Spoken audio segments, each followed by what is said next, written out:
À 4 ans, Jade dit seulement maman. Cette adorable petite fille est atteinte du syndrome de Cornelia-de-Lange, une maladie génétique rare, ce qui ne l'empêche pas d'être très active et scolarisée à l'école de Saint-André-d'Ornay. Oui, mais voilà, Lamia, sa maman, se bagarre depuis la rentrée scolaire pour obtenir une auxiliaire de vie qui puisse s'accompagner Jade en classe.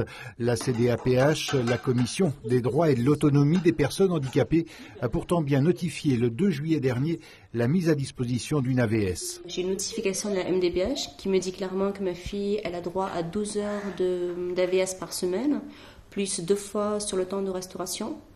On est début octobre et jusqu'à ce jour, je n'ai pas d'AVS qui est encore venu à l'école.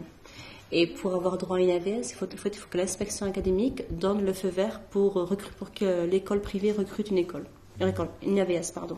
Avec le soutien de l'Association des paralysés de France, Lamia a donc saisi le tribunal administratif de Nantes. Mais en fin de semaine dernière, sa requête en référé a été rejetée. Madame le juge de référé ne me donne pas vraiment de raison de rejeter ma requête en fait. Elle me dit juste que ce n'est pas urgent.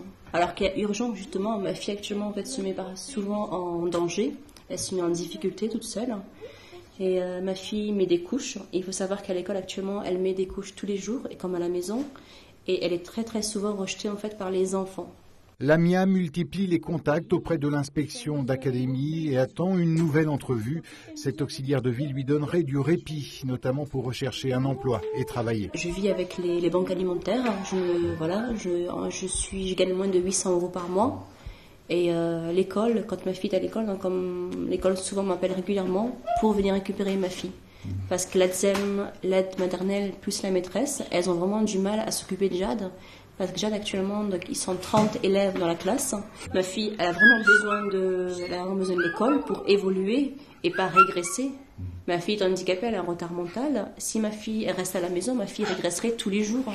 Aujourd'hui un peu désemparée, Lamia frappe à toutes les portes pour que cette situation se régularise et faire valoir ses droits.